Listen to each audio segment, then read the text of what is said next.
يقول الله ودود، يعني محب لكم عطوف. ولذلك في الحديث القدسي الذي جعل الله فيه منهج عباده المؤمنين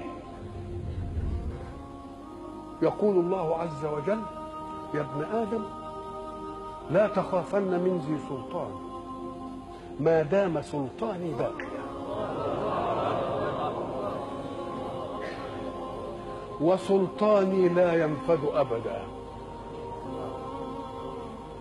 يا ابن آدم لا تخشى من ضيق الرزق، وخزائني ملآنة وخزائني لا تنفذ أبدا.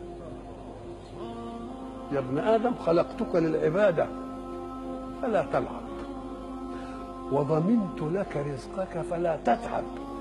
اوعى تفتكر تتعب يعني بجوارحك، تتعب بقلبك وتنشغل به. انت الجوارح تعمل والقلوب تتوكل. الجوارح تعمل والقلوب تتوكل. خلقتك للعبادة فلا تلعب، وضمنت لك رزقك فلا تتعب. فهو عزتي وجلالي إن رضيت بما قسمته لك أرحت قلبك وبدنك، وكنت عندي محمودا. وإن أنت لم ترضى بما قسمته لك فوعزتي وجلالي لأسلطن عليك الدنيا تركض فيها ركض الوحوش في البرية، ثم لا يكون لك منها إلا ما قسمته لك.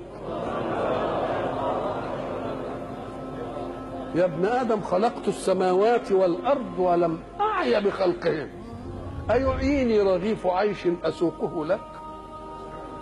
يا ابن آدم لا تسألني رزق غد كما لم أطلب منك عمل غد.